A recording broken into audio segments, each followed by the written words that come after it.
الحمد لله نحمده ونستعينه ونستغفره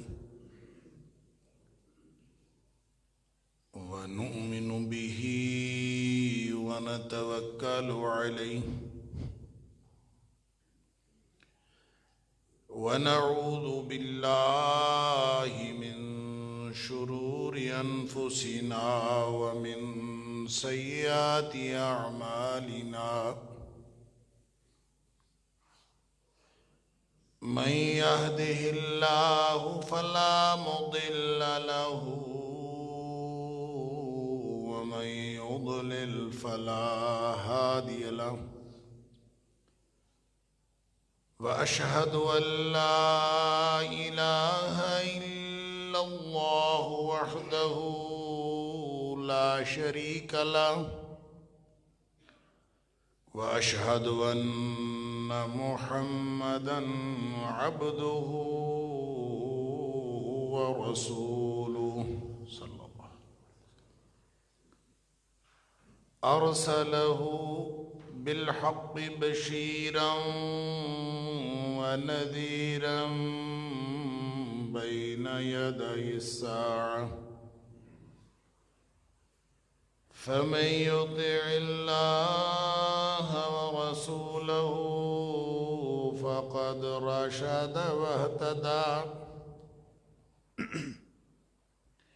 ومن يعص الله ورسوله فقد ضل وغوى فإنه لا يضر إلا نفسه ولا يضر الله شيئا نسأل الله ربنا أن يجعلنا ممن يطيعه ويطيع رسوله ويتبع رضوانه ويجتنب سخطه فإنما نحن به وله أما بعد فإن خير الحديث كتاب الله وخير الهدي هدي محمد صلى الله عليه وآله وسلم وشر الأمور محدثاتها وكل محدثة بدعة وكل بدعة ضلالة وكل ضلالة في النار فأعوذ بالله السميع العليم من الشيطان الرجيم من همزه ونفخه ونفثه بسم الله الرحمن الرحيم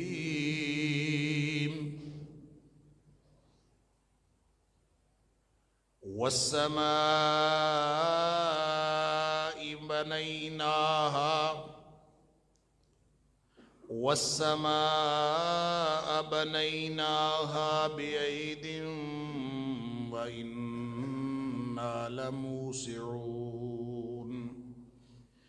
والأرض فرشناها فنعم الماهدون ومن كل شيء خلقنا زوجين لعلكم تذكرون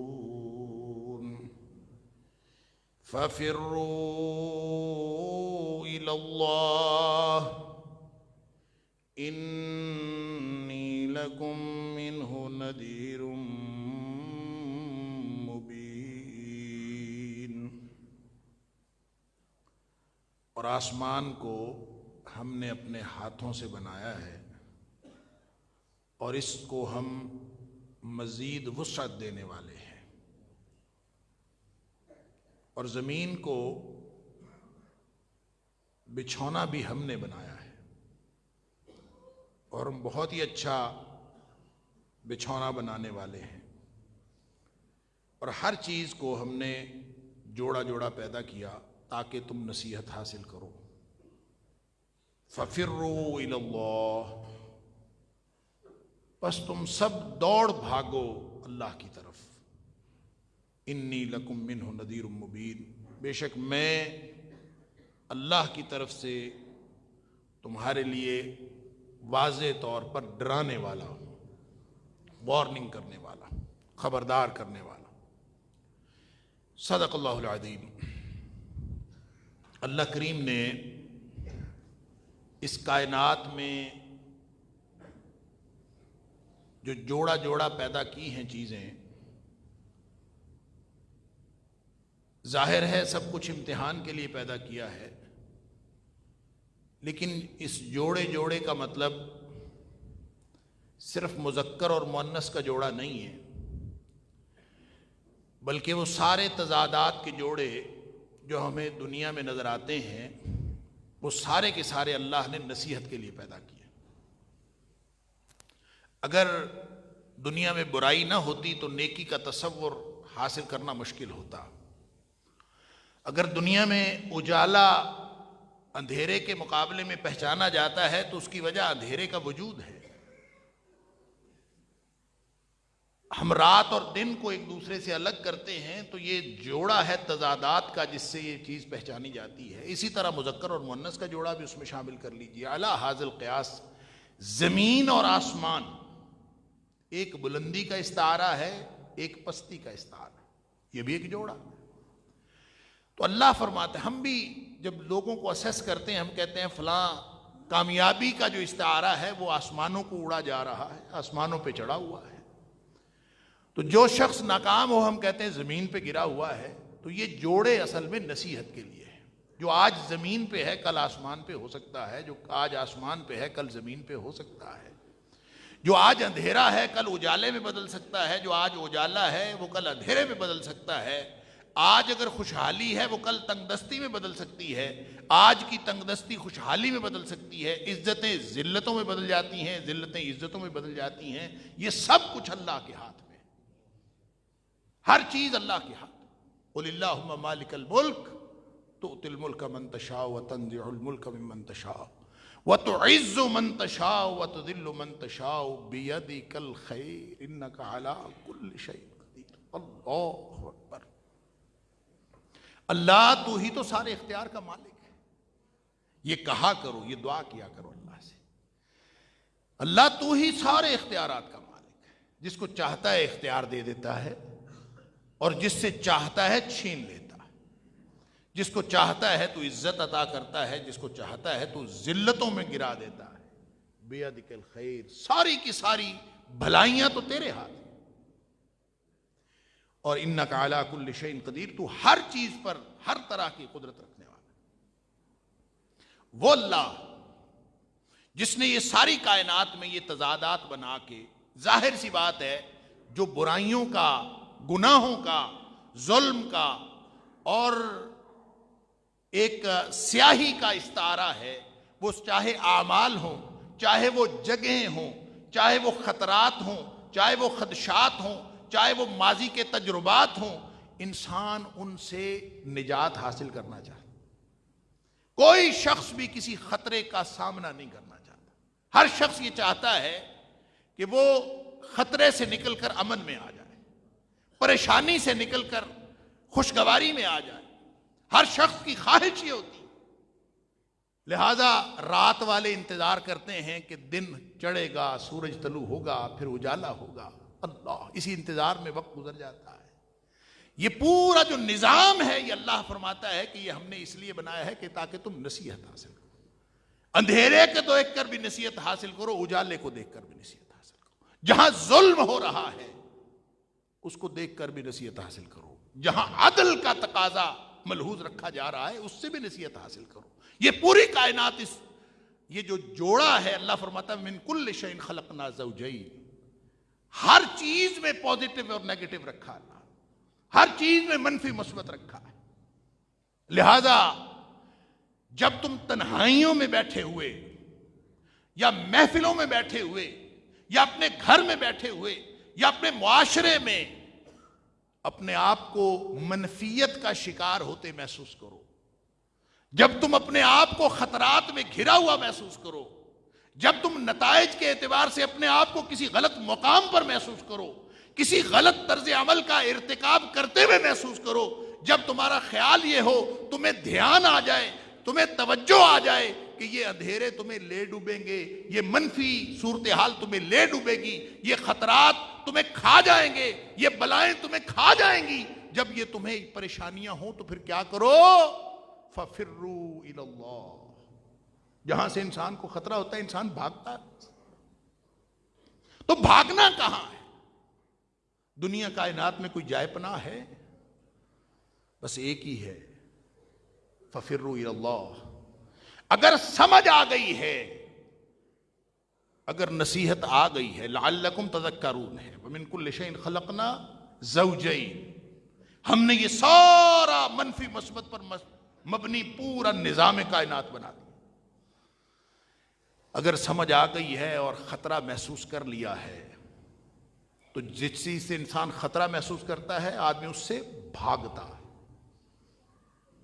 اللہ اکبر، بڑی کوٹ کی گئی یہ حدیث کووڈ کے دنوں میں کہ نبی کریم صلی اللہ علیہ وسلم فر من المجذوم فرارک من الاسد، کہ کسی کوڑی کو دیکھ کر اسی طرح دور بھاگو جس طرح سے تم شیر کو دیکھ کر بھاگتے ہو۔ ظاہر ہے انسان آگے شیر کو دیکھ لے تو بھاگ جاتا ہے نا وہاں سے۔ لہٰذا جہاں بھی خطرے کی بات ہو، جہاں انسان سمجھے کہ یہاں خطرہ ہے، ہم نے لوگوں کو فرار ہوتے، پوری دنیا کو فرار ہوتے دیکھا اس کووڈ کے زمانے میں۔ سب بھاگے اس چھوٹے سے نہ نظر آنے والے کیڑے سے، جو نہ نظر آیا نہ اس کے وجود کا کسی کو یقین ہوا۔ لوگوں نے بتایا یہاں ہے تو وہاں سے بھاگ گئے، جہاں بتایا کہ یہ طریقہ ہو سکتا ہے ادھر چلے گئے، ویکسینیشن کروا لو بچ جاؤ گے، دستانے پہن لو بچ جاؤ گے، ماسک پہن لو بچ جاؤ گے، ساری دنیا بھاگ۔ یہ ہوتا ہے فرار۔ حتیٰ کہ پوری دنیا کی ٹریفک جام ہو گئی، پوری دنیا میں لاک ڈاؤن ہوا، ہم نے دیکھا جہاز گراؤنڈ ہو گئے، پوری دنیا کا نظام رک گیا۔ ایک خطرہ، موہوم سا خطرہ، اور کسی کو اس دنیا میں جہنم کا خطرہ ہی کوئی نہیں، اللہ کے عذابوں کا خطرہ ہی نہیں۔ نبی کریم صلی اللہ علیہ وسلم نے تو صدائی یہ لگائی تھی کہ میں اگر کہوں کہ یہ جبل بو قبیس کے پیچھے لشکر چھپا ہے جو تمہارے اوپر حملہ آور ہونے والا ہے تو تم کیا سمجھو گے؟ انہوں نے کہا ہم مان جائیں گے، ہم سمجھیں گے کہ واقعی خطرہ ہے، خطرے کی بات۔ اور جب نبی کریم صلی اللہ علیہ وسلم ان کو بلایا تھا نا کہ سارے اکٹھے ہو جاؤ کوہ صفا پہ، آواز پتہ کیا لگائی تھی؟ اذان تو نہیں دی تھی، نماز کا تو نہیں کہا تھا، حی علی الصلاۃ اور حی علی الفلاح تو نہیں کہا تھا، فرمایا تھا آواز لگانے والے کو کہا گیا تھا کہ تم یہ آواز لگاؤ۔ اس نے یہ آواز لگائی تھی یا صباحا، اور صباحا کی آواز جو لگتی تھی عربوں کے کلچر میں وہ خطرے کی آواز تھی، خطرے کا سائرن تھا، کوئی بہت بڑا خطرہ ہے۔ اس کا بیک گراؤنڈ اہل لغت نے یہ بتایا ہے کہ چونکہ وہ جنگ و جدل کا دور تھا اور جو ایک قبیلہ دوسرے قبیلے پر حملہ آور ہوتا تھا یا کوئی بھی شخص کسی دوسرے پر یا کوئی بھی گروہ حملہ آور ہوتا تھا تو بالعموم صبح کے وقت حملہ آور ہوتے تھے، کیونکہ صبح کے وقت لوگ جو ہیں وہ غفلت کی نیند سوئے ہوئے ہوتے، اور صبح کا وقت ایسا ہے کہ اس وقت نیند بالکل غالب آ چکی ہوتی، اور جو جاگنا بھی چاہے وہ ممکن ہے کہ اس وقت وہ غافل ہو چکا ہو، لہذا فجر کے وقت صبح کے وقت لوگ حملہ کرتے تھے۔ اور یہ اس قدر عام پریکٹس تھی کہ صبح کا لفظ حملے کے مترادف قرار پایا تھا، صبح کا لفظ ہی حملے کے مترادف تھا، لہذا یا صباحا کا معنی یہ تھا کہ خطرہ ہے، کوئی حملہ آور حملہ کرنے والا، اور نبی کریم صلی اللہ علیہ وسلم نے خطرے سے خبردار کر کے بلایا تھا۔ اب جہاں خطرہ ہو وہاں سے کیا ہوتا ہے؟ جہاں خطرہ ہو وہاں فرار ہوتا ہے، جہاں خطرہ ہو وہاں سے فرار ہوتا ہے، وہاں سے انسان بھاگ نکلتا۔ خطرے سے بھاگ نکلو، ففروا، خطرات ہیں، تم خطرات میں گھرے ہوئے ہو، وہاں سے نکلو۔ جائے پناہ کوئی ہے؟ کہاں جاؤ گے؟ اس موقع پر نبی کریم صلی اللہ علیہ وسلم نے فرمایا تھا کہ میں تمہیں اس سے بھی بڑے خطرے سے خبردار کرتا ہوں۔ یہ چھوٹا خطرہ ہے کہ کوئی حملہ کر دے اور تمہارا جانی اور مالی نقصان کرے، یہ چھوٹا خطرہ، اس سے بڑا خطرہ ہے۔ ہمیں سارے خطرات محسوس ہوتے ہیں، لیکن دین اور ایمان کا کوئی خطرہ محسوس نہیں ہوتا، انجام کا کوئی خطرہ محسوس نہیں ہوتا، برے انجام کا کوئی خطرہ محسوس نہیں ہوتا۔ اگر ہم نے اس ساری کائنات کو، ان کائنات کے جوڑوں کو، اس تضادات کے جوڑوں کو اگر ہم نے واقعتاً سمجھا ہوتا، اس کو سوچا ہوتا، تو ہمیں اپنے انجام کی فکر ضرور لاحق ہوتی۔ ان فی خلق السماوات والارض واختلاف اللیل والنہار لآیات لأولی الالباب الذین یذکرون اللہ قیاما وقعودا وعلی جنوبہم ویتفکرون فی خلق السماوات والارض۔ یہ زمین و آسمان میں یہ نشانیاں، یہ اختلاف ہے نا، آنا جانا، یہ جوڑا ہے، آنا پھر جانا۔ ان فی خلق السماوات والارض، ایک زمین ہے ایک آسمان، واختلاف اللیل والنہار، رات اور دن کے اندر، ان کے آنے جانے کے اندر نشانیاں۔ کس کے لیے؟ جن کو اللہ یاد ہو، جو کھڑے بیٹھے پہلوؤں پر لیٹے اللہ کو یاد کرتے ہیں۔ وَيَتَفَكَّرُونَ فِي خَلْقِ السَّمَاوَاتِ وَالْأَرْضِ، پھر وہ زمین و آسمان میں غور و فکر کرتے ہیں، تو پھر کیا ہوتا ہے؟ ان کو سمجھ آ جاتی ہے، سمجھ آ جاتی ہے تو پھر کیا ہوتا ہے؟ ان کو خطرہ لاحق ہو جاتا ہے۔ خطرہ کس بات کا؟ کہ میں جو کچھ کر رہا ہوں کہیں میں جہنم میں نہ چلا جاؤں، میری حرکتیں مجھے کسی عذاب میں مبتلا نہ کر دے، کہیں میرا اللہ ناراض نہ ہو جائے۔ تو پھر اس کو سمجھ آتی ہے تو دعا کرنا شروع کر دیتا ہے، ربنا ما خلقت ھذا باطلا، اللہ یہ سارا کائنات کا نظام تو نے باطل پیدا نہیں کیا، مجھے سمجھ آ گئی، با مقصد نظام ہے۔ سبحانک فقنا عذاب النار، اللہ تو پاک ہے، ہر قسم کے عیوب و نقائص سے تو پاک ہے، ہر طرح کی کمالات کا تو ہر طرح کی خوبیوں سے متصف ہے، ہر طرح کے اوصاف کا جامع ذات ہے۔ سبحانک فقنا عذاب النار، مجھے اپنے انجام کی فکر ہے، مجھے جہنم کے عذاب سے بچا لے، یہ نتیجہ نکلتا ہے۔ لہذا اللہ حکم دیتا ہے ففروا الی اللہ، خطرہ ہے، زمین و آسمان کا نظام سمجھ میں آیا ہے، اللہ کے حکم کی تعمیل اور خواہشات نفس کی تعمیل، ان میں فرق سمجھ میں آیا ہے۔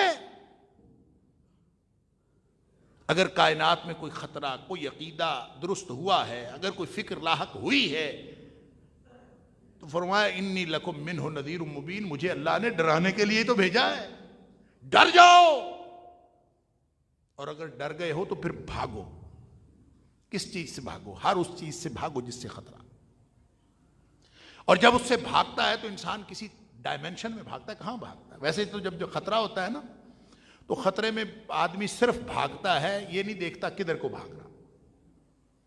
وہ کہتے ہیں کہ سر پر پاؤں رکھ کر بھاگا، سرپٹ دوڑا، کدھر کو؟ اس وقت یہ نہیں، خطرہ دیکھ کر اس وقت یہ سمجھ نہیں آتی کہ میں کدھر کو دوڑ رہا ہوں۔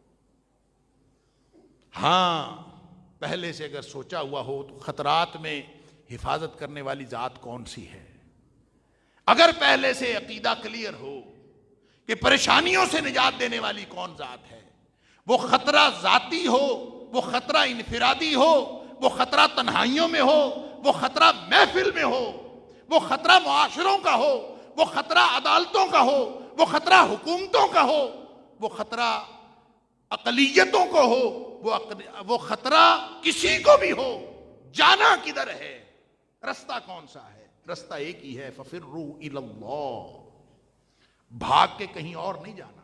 تمہیں یہاں خطرہ محسوس ہوتا ہے، تم کہتے ہو امیگریشن کرا لیں گے، فلاں ملک چلے جائیں گے، فلاں جگہ کا خطرہ ہے، اللہ اکبر، پوری دنیا میں نظام اسی طرح چلتا ہے۔ یہاں بے روزگاری ہے، میں فلاں ملک چلا جاتا ہوں، فلاں جگہ سے۔ وہ بیچارہ جو سیالکوٹ میں مارا گیا، وہ بھی تو روزگار کے لیے بیچارہ یہاں آیا تھا،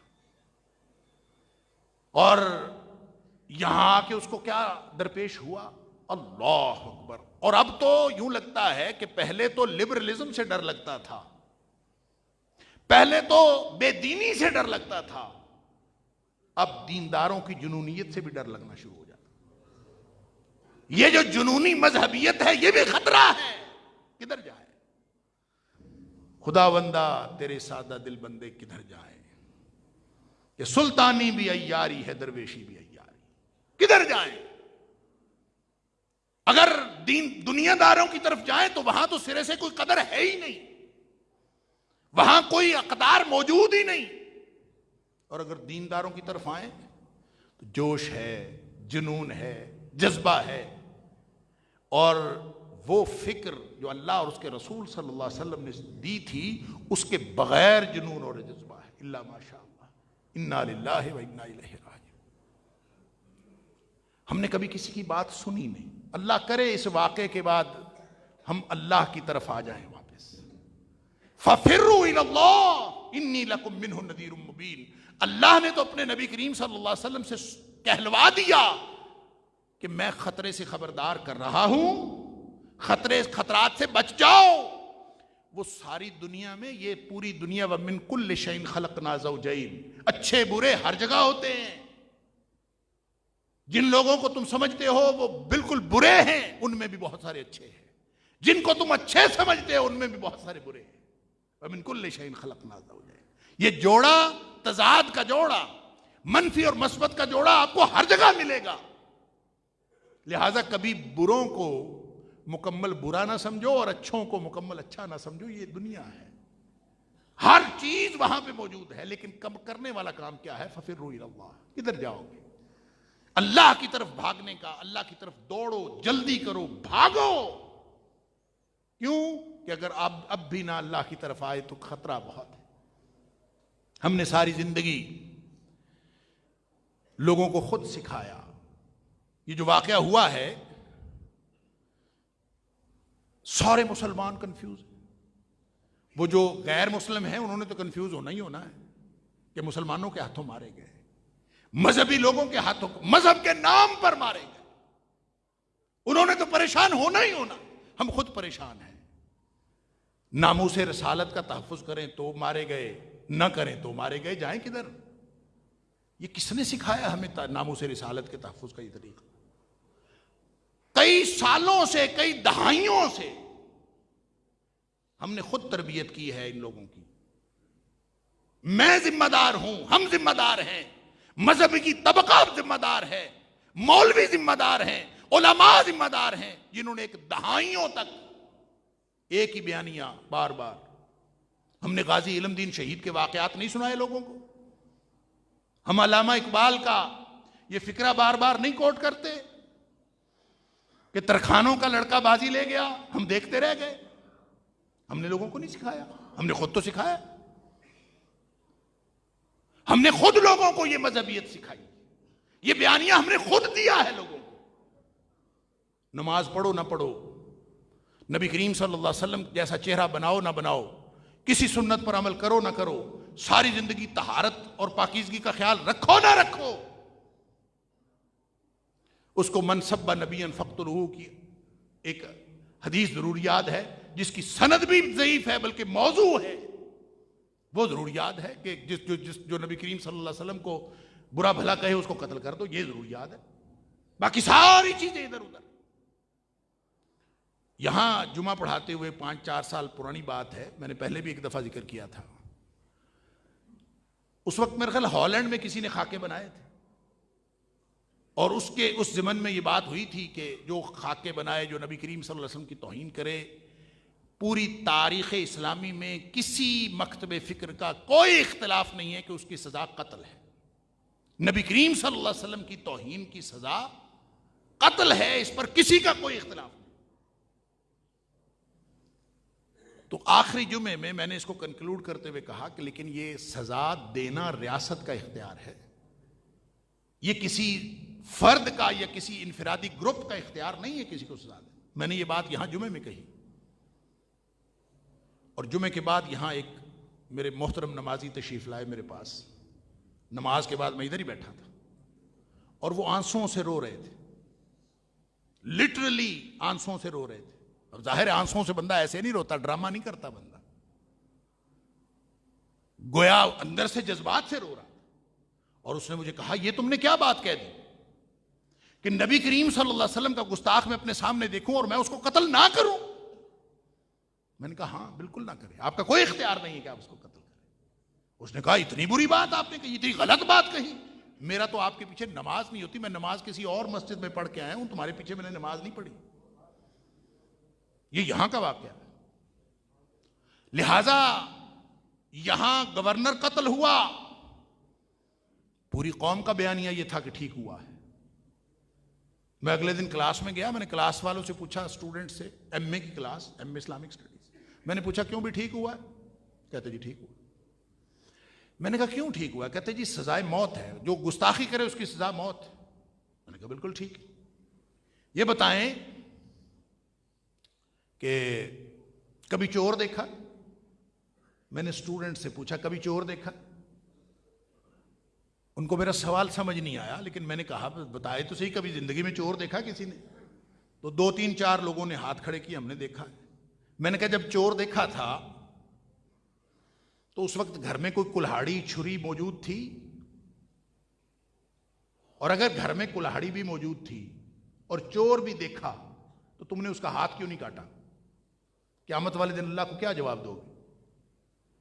گھر میں کلہاڑی بھی موجود تھی، چور بھی جینون تھا، چوری اس نے کی تھی، اور چوری کی سزا ہاتھ کاٹنا ہے۔ تو جب آپ نے ہاتھ نہیں کاٹا تو آپ اللہ کو کیا جواب دیں گے؟ تو پھر اس کو سمجھ آیا کہ ہاتھ کاٹنا تو میری ذمہ داری نہیں ہے، سزا تو اس کی ہاتھ کاٹنا ہے، لیکن یہ سزا دینا قانون نافذ کرنے والے اداروں کا کام ہے، میرا کام نہیں ہے۔ اور اگر کوئی کسی کا ہاتھ نہیں کاٹتا تو ذمہ دار وہ ہے، میں نہیں ہوں۔ ہم نے یہاں دہائیوں تک لوگوں کو سمجھایا ہے کہ نبی اکرم صلی اللہ علیہ وآلہ وسلم کی شان میں گستاخی کا امکان بھی کہیں پیدا ہو تو اس کے میں اور آپ ہم سب ذمہ دار ہیں، اور اس کو قتل کر دینا چاہیے فوراً، چاہے وہ انفرادی طور پر ہو، چاہے وہ اجتماعی طور پر۔ ہم نے یہ بیانیہ خود، میں نے یونیورسٹی میں لیکچر کروایا، ایک کسی دوسری یونیورسٹی کے پروفیسر صاحب آئے ہوئے تھے، 3-4 سال پرانی بات، میرے سامنے، میں خود بیٹھا تھا موجود، انہوں نے سیرت پر لیکچر دیا اور درمیان میں غازی علم دین شہید کا واقعہ شروع کر دیا، اور اس طریقے سے سنایا، پوری تفصیلات، اتنی تفصیلات مجھے بھی نہیں پتا تھیں کہ جناب اس نے کیسے خنجر ڈھونڈا، اور خنجر ڈھونڈ کے کس طرح سے وہ جناب اس نے خنجر کو تیز کیا اور یوں گیا، اور وہ مجھے لگتا تھا کہ یہ جو اسٹوڈنٹ سامنے بیٹھے ہوئے ہیں نا، یہ ان میں سے ابھی کوئی اٹھے گا اور خنجر ڈھونڈنا شروع کر دے گا، اتنی موٹیویشن تھی اس کے اندر۔ ہم نے خود تو یہ کام کیا ہے، اور اب ہم کہتے ہیں کہ یہ کیسے ہوا؟ اب سارے علماء کرام اکٹھے ہیں، یہ غلط ہوا ہے۔ بھئی جب غلط ہو رہا تھا تب ہمیں نہیں پتا چلتا تھا کہ ہم کیا لوگوں کو تعلیم دے رہے ہیں؟ لہٰذا آج تک جو ہم نے لوگوں کی ذہن سازی کی ہے، جو ہم نے جوش دلایا ہے اور ہوش لوگوں کے ختم کروائے ہیں، اس پہ ہمیں مذہبی طبقے کو اللہ سے بھی معافی مانگنی چاہیے اور لوگوں سے بھی معافی، سب سے پہلا کام کرنے کا ہی ہے۔ جب یہ سزا دینا آپ کسی کو دے دیں گے اختیار، تو جو مرضی کرے، جو مرضی، جس پر جو مرضی الزام لگا لے۔ وہاں اکاڑا میں واقعہ ہوا، ہر جگہ پہ واقعات ہوتے ہوں گے۔ چند سال پہلے کی بات ہے، عید میلاد النبی کا جلوس جا رہا تھا، کسی طرف سے کسی نے کوئی 2-3 کنکریاں مار دیں اس جلوس کے اوپر، کسی نے شرارت کی ہوگی۔ اس کے قریب ایک مدرسہ تھا جو دوسرے مکتب فکر کا تھا، لہذا اس پر توہین رسالت کا مقدمہ اور 295 سی لگائی گئی۔ یعنی آپ اس قانون کا کیا کر رہے ہیں؟ آپ کس چیز کا کیا استعمال کر رہے ہیں؟ آپ نے بندر کے ہاتھ میں چھری پکڑا دی، جو مرضی کرے وہ، اور اسی کو پھر بنیاد بنا کر پوری دنیا بکواس کرتی ہے کہ قانون تبدیل ہونا چاہیے۔ سن لیجئے، توہین رسالت کا قانون تبدیل ہونے کی کوئی ضرورت نہیں ہے۔ اب بھی لوگوں نے اس کو بنیاد بنا کے قانون تبدیل کرنے کی باتیں شروع کر دی۔ قانون ختم نہیں کریں، ایک قانون اور بنائیں، ایک قانون سازی اور کریں۔ اگر یہ میرا پیغام حکومتی ایوانوں تک پہنچ سکے، جو انٹیلیجنس والے بیٹھے ہیں وہ لکھیں، پہنچائیں۔ حکومت ایک قانون سازی کرے، اور قانون سازی یہ کرے کہ جو توہین رسالت کا الزام لگاتا ہے نا، اس کی سزا مقرر کرے، وہ چاہے کوئی ایک آدمی ہو، چاہے وہ پورا مجمع ہو، چاہے وہ پورا شہر ہو۔ اگر کسی پر الزام لگاتا ہے، آج کے اس دور میں جو ماحول بن گیا ہے، توہین رسالت کا الزام آپ کسی پہ لگا دیں تو عدالت چاہے لے جائیں چاہے نہ لے جائیں، اس شخص کی تو زندگی اسی وقت برباد ہو گئی۔ جو ہی کسی پر الزام لگتا تو ایسی سخت قانون سازی ہونی چاہیے اس بات پر کہ چاہے کوئی اقلیتوں کا آدمی ہو، چاہے کوئی ذمی ہو، چاہے کوئی مسلمان ہو، چاہے کوئی ہو، جب اس کے اوپر الزام لگتا ہے تو الزام لگانے والا، پہلی تو بات یہ ہے کہ کسی کے پاس اختیار ہی نہیں ہے کہ وہ اس کو سزا دے، وہ قانون کے حوالے کرے، اور قانون کے حوالے کرنے کے بعد بھی اگر ثابت ہو جائے کہ اس نے الزام غلط لگایا تھا تو عام الزام کے اوپر حد قذف ہے، شریعت نے مقرر کی ہے، لیکن توہین رسالت کا الزام اگلے بندے کی جان لینے کے مترادف ہے۔ اس معاشرے میں آپ کسی پر الزام لگا دیں، بس پھر آپ پیچھے ہٹ جائیں، معاشرہ خود ہی اس کو مار دے گا، اس کی تو زندگی ختم ہو گئی۔ لہذا یہ اٹیمپٹ آف مرڈر ہے کسی پر الزام لگانا، اور اگر عدالت سے یہ ثابت ہو جائے کہ اس نے الزام غلط لگایا تھا تو اس کو سزائے موت دی جائے۔ اور جب تک یہ قانون سازی سخت نہیں بنے گی، یہ الزام لگتے رہیں گے۔ پھر جلوس پر کنکریاں مارنے سے بھی توہین رسالت کا پرچہ ہوگا۔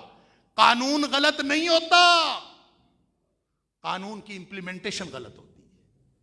اگر لوگ جو ہیں اپنے گھروں سے کلہاڑیاں نکال کے چوروں کے ہاتھ کاٹنا شروع کر دیں تو آپ کہیں گے کہ چوری کی سزا غلط ہے۔ چوری کی سزا نبی کریم صلی اللہ علیہ وسلم نے بتائی، بالکل صحیح۔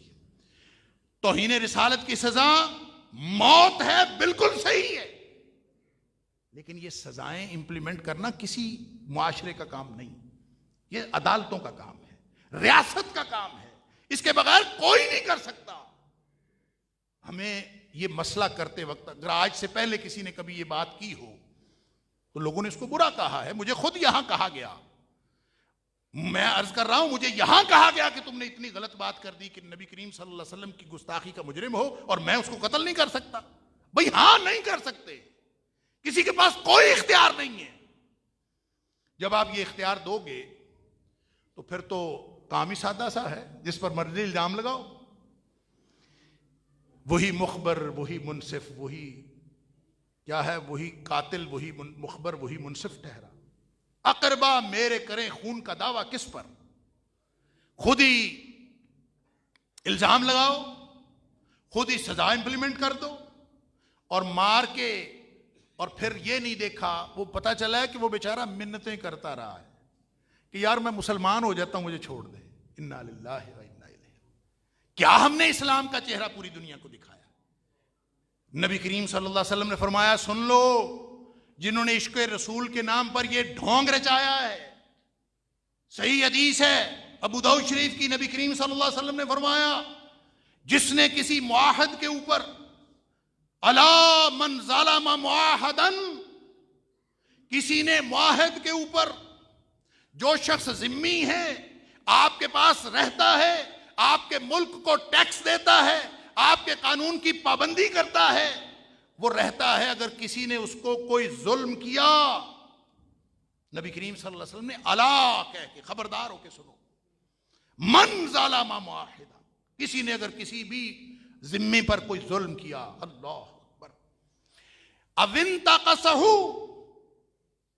یا اس کی کوئی چیز چھینی، اس کی چیز کم کی، اس کا کوئی نقصان کیا، یعنی کسی بھی طرح کا نقصان، مالی نقصان، جانی نقصان، کوئی اس کو عزت کا نقصان، او کلفہ فوق طاقتہ، یا پھر اس کو تکلیف دی اس کی استطاعت سے بڑھ کر، اللہ اکبر، یہ نبی اکرم صلی اللہ علیہ وسلم فرما رہے ہیں، یعنی کسی بھی طرح کا او اخذ منہ شیئن بغیر طیب نفسہ، یا اس کی کوئی چیز ہی لے لی اس کی مرضی کے بغیر، اس کی کوئی چیز لے لی، تو سن لیجئے جس نبی کریم صلی اللہ علیہ وسلم کی ناموس کا تم تذکرہ کرتے ہو، نبی کریم صلی اللہ علیہ وسلم فرماتے ہیں، ابو داؤد شریف کی صحیح حدیث ہے، فرمایا یوم القیامت انا حجیجہ،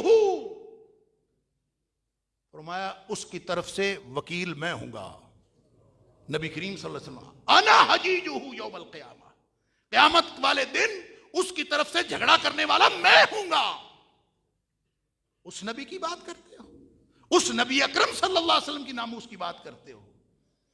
پھر جب نبی کریم صلی اللہ علیہ وسلم نے فرمایا، یہ تو بخاری شریف کی حدیث ہے، اگر قتل ہی کر دیا کسی ذمی کو، کسی معاہد کو، من قتل نفسا، کسی نے اگر کسی معاہدن، ایسا آدمی جو معاہد تھا، ذمی تھا، غیر ملک کا نمائندہ تھا، غیر مسلم تھا، آپ کے ملک میں رہتا تھا، ٹیکس دیتا تھا، بھلے مانس تھا، آپ نے اس کو قتل کر دی،